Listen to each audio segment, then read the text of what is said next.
ভারতের সিনেমা জগতে সবচেয়ে মর্যাদাপূর্ণ জাতীয় চলচ্চিত্র পুরস্কার এবছর পেলেন বলিউডের কিং শাহরুখ খান ও অভিনেত্রী রানী মুখার্জি। দীর্ঘ ৩ দশকের ক্যারিয়ারে এবারই প্রথম জাতীয় পুরস্কারে সম্মানিত হলেন শাহরুখ খান।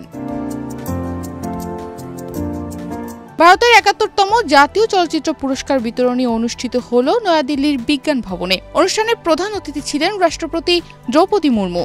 সেরা অভিনেতার পুরস্কার এবার ভাগাভাগি করেছেন শাহরুখ খান ও বিক্রান্ত মাসি। শাহরুখ খান জওয়ান ছবির জন্য আর বিক্রান্ত মাসি 12 ফেল ছবির জন্য সম্মানিত হয়েছেন। অন্যদিকে মিসেস চ্যাটার্জি ভার্সেস নরওয়ে ছবির জন্য সেরা অভিনেত্রী শিরোপা পান রানী মুখার্জি।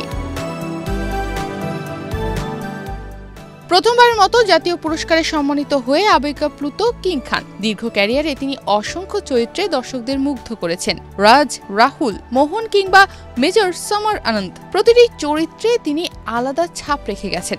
পাঠান, জওয়ান আর ডাঙ্কি দিয়ে বক্স অফিসে প্রত্যাবর্তনের পর এবার জাতীয় পুরস্কার যেন শাহরুখ খানের নতুন অধ্যায়ের স্বীকৃতি। শাহরুখ খান ও রানী মুখার্জির হাতে জাতীয় পুরস্কার বলিউডের জন্য এটি নিঃসন্দেহে গর্বের মুহূর্ত। বিনোদন ডেস্ক, বাংলাদেশ প্রতিদিন।